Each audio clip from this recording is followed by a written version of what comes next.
Welcome to another episode of Driven on Red. Today we're going to be looking at a very special car indeed, the RS5 Cabriolet. There are actually only 20 of these models on the ground in Australia at the moment, so just goes to show how rare it is and how lucky we are to be looking at it.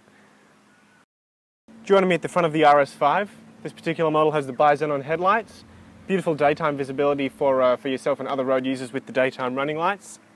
The grille here has been chromed, but it's more of a matte finish than a shiny one. It's also honeycombed, so it looks pretty sharp if you ask me. Front splitter, also a matte finish, so this is to help handling and give you a bit more downforce, push you down a bit on the road. Honeycomb also down here. You don't have the usual fog lights that you would find on the A5 or the A4. You've just got the openings so to cool the radiator and also hopefully help with a bit more downforce as well. As with the RS4, the RS5 Cabriolet can have blind spot assist, which features an LED indicator on the mirror. As with the RS4, the RS5 Cabriolet features the same 4.2 litre naturally aspirated V8. This, coupled with the automatic dual clutch transmission, provides a smooth ride and power when you need it. So at the back of the RS5 you've got a bit of a unique styling option. That's the carbon fibre spoiler. You can also have a pop-up spoiler on the coupe, but obviously because this is the cab, you need to be able to bring the roof down, so there's not room for that sort of mechanics and also to save weight. So I'll open her up.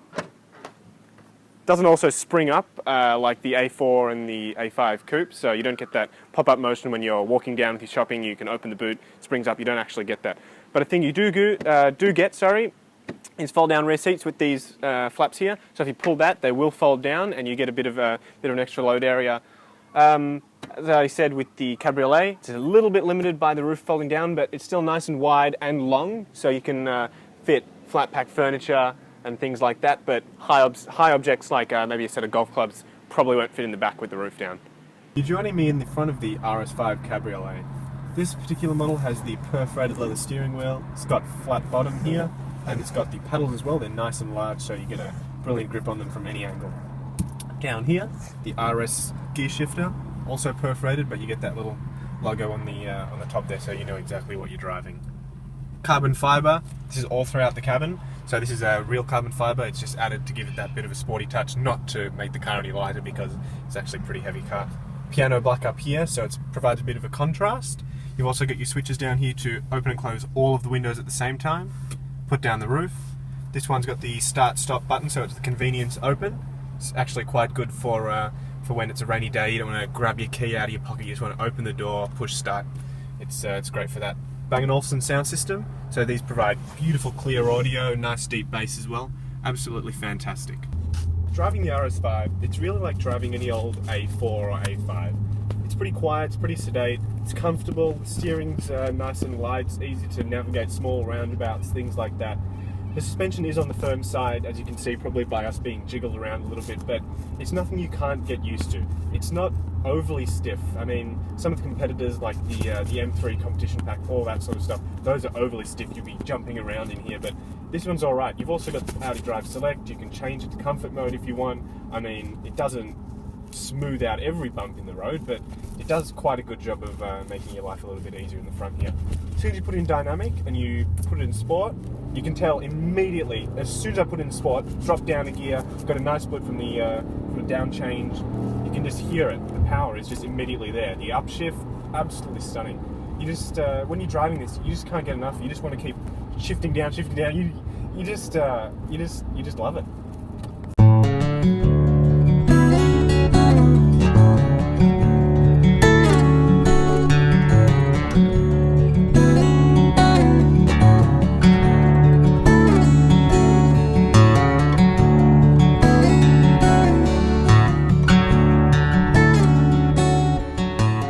So you're joining me in the front of the RS5 again, this time with the roof down. So I think this is the way it's meant to be driven.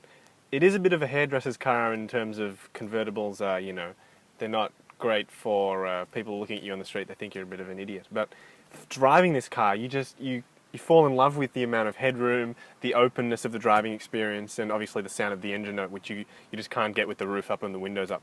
So just to give you an idea of what it actually sounds like, let's give it a start. So we'll cut to a few clips, then you'll hear the revs. But yeah, quite nice. So whack it in drive. We've got it in dynamic mode, so you can hear the engine more clearly, a bit more crisp. We'll leave the nav on just because it is an option on the vehicle. And let's give it a go.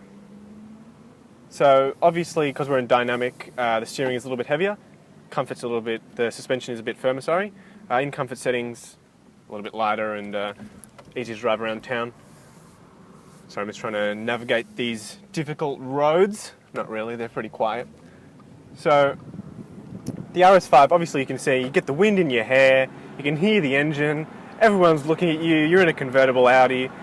It's quite an enjoyable experience. I mean, probably for my cameraman back there, he's getting a bit windblown, but for me, you know, sitting here in the front of the car, windows down, hanging my arm out the window, it's, you know, it's everyone's fantasy to be driving a V8 convertible Audi. I mean, it's mine at least. So everyone around you is looking at you. They're saying, "Wow, this, you know, this kid shouldn't be driving this sort of car. It's too flash." Screw them. You fall in love with it, and I think that's what Audi's hoping to do, because in terms of price, in terms of dynamics, it's a bit, you know, it's a bit of a step down from the BMW and the maybe even the Mercedes. I'm not sure if they can really compete in this sort of market. But definitely the M3, or the M4 now, I should say, is the coupe edition. That's going to have a hard time, I think, trying to keep up with the Quattro RS5 Cabriolet.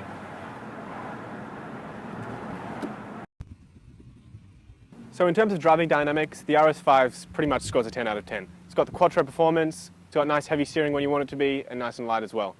If you want an open-top driving experience, this is the one to go for, because in this segment, the M3 and the Mercedes alternatives, they just don't have that raw power coupled with the open-top driving experience, as I was saying. Thanks to Audi Mornington again for letting us review this vehicle. It's been a treat.